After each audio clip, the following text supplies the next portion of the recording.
নমস্কার বন্ধুরা, মিষ্টু অ্যান্ড মধুমিতাস কিচেনে তোমাদের সবাইকে স্বাগত। আজ আমি করে দেখিয়েছি একটা সিজনাল রান্না, এই সময় যেটা ভীষণ উপকারী, সজনা ফুল আলু দিয়ে পোস্ত। আমি এর সাথে এটাও বলে দিয়েছি যারা আলু খাবে না বা খাওয়ার নিষেধ আছে তারা কি দিয়ে বানাবে। আর আমি কিছু টিপস বলে দিয়েছি যেটা ফলো করলে তোমরা একদম আগেকার দিনের মা ঠাকুমাদের মতোই একদম টেস্ট আনবে, যেটা নিরামিষ দিনে একদম মুখ ছেড়ে যায়। তো চলো চটপট বানিয়ে ফেলি পোস্তটা। বন্ধুরা, আমি এই রান্নাটা করার জন্য এরম ফুল, তাজা ফুল 200 গ্রাম ফুল আছে। এটা আমি ধুয়ে ভালো করে জল ঝরিয়ে শুকিয়ে রেখেছি পরিষ্কার করে। একটা জায়গা বসিয়ে দিয়েছি, মানে একটা কড়াই বসিয়ে দিয়েছি, তাতে সর্ষের তেল দিয়েছি 1 স্পুনের মতো, আর 1.5 স্পুন পাঁচফোড়ন আর একটা শুকনো লঙ্কা ফাটিয়ে দিয়েছি। ফোড়ন থেকে মিষ্টি গন্ধ এলে আমি 4টে আলু এরম ডুবো করে কেটে রেখেছি, ধুয়ে এটা আমি দিয়ে দেব। আলুটা দিয়ে একটু ভেজে নেব আলুটা ফোড়নের সাথে।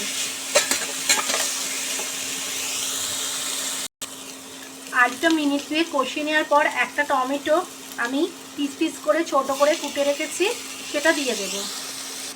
এই সময় পরিমাণ মতো নুন দিয়ে দেব আর পরিমাণ মতো হলুদ গুঁড়ো দিয়ে দেব। দিয়ে ভালো করে এটার সাথে আরও মিনিট খানেক সময় ধরে নেড়ে নেব, কষিয়ে নেব। ফিরে এলাম মিনিট খানেক বাদে।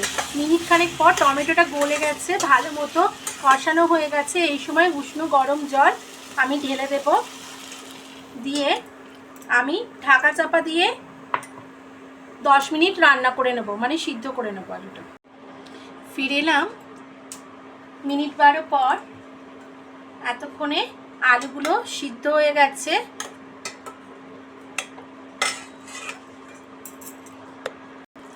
ঠিক এই সময় আমি পোস্ত আর 4টে কাঁচা লঙ্কা একসাথে বেটে রেখেছিলাম, সেই বাটনাটা আমি দিয়ে দেব।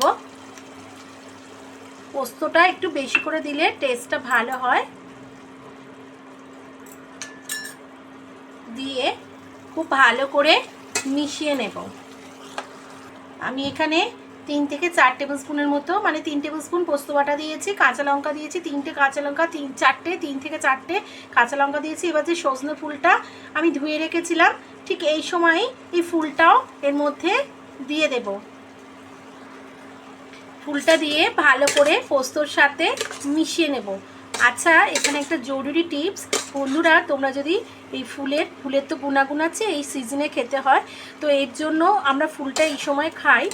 আর পোস্তের গন্ধ, মানে সুন্দর পোস্তর গন্ধ, পোস্তর টেস্ট আর ফুলের গুণাগুণ যদি পেতে চাও তাহলে ঠিক এই সময়ই মেশাবে, কারণ নইলে এর মধ্যে মিনারেলস বা যেটুকু উপকারিতা আছে সেটা কিন্তু বেশি তাপে দেওয়া যাবে না। তো এইবার আমি নাড়িয়ে নেব, দিয়ে একটু হতে দেব সিমে।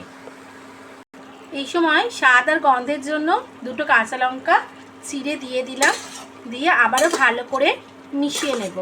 নিয়ে মিনিট 4 থেকে 5 সময় ধরে হালকা আঁচে বয়েল করে নেব। বন্ধুরা, আমি ফিরে এলাম 3 মিনিট পর। দেখো আমাদের পোস্তটা কিন্তু শুকিয়ে এসছে। আর একটা জরুরি টিপস দিয়ে একদম পারফেক্ট আগেকার দিনের মা ঠাকুমাদের মতো টেস্ট পেতে হলে পোস্ত কিন্তু একদম শুকনো করে নেবে নেড়ে নেড়ে। দেখো আমার পোস্তে কিন্তু জল একদমই নেই, তো একদম রেডি হয়ে গেছে আমার পোস্তটা। আর একটা জিনিস মিশিয়ে দেবো, ব্যাস। এই সময় ঠিক নামাবার আগে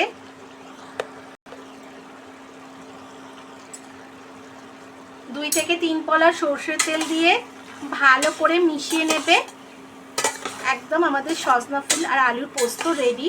যাদের আলু খাওয়া বারণ কোনো কারণে, শারীরিক কারণে, তাদের ক্ষেত্রে তোমরা বেগুন দিয়ে এই পোস্তটা করতে পারো, ভালো টেস্ট হবে। বেগুনটা ভেজে নেবে ছোট ছোট ডুমো ডুমো করে আলুর সাইজে, ঠিক একই প্রসেস হবে।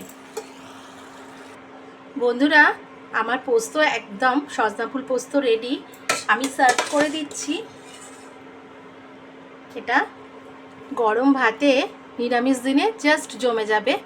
কেমন লাগলো বন্ধুরা ভিডিওটাতে আমার সাথে এতক্ষণ থাকার জন্য অসংখ্য ধন্যবাদ।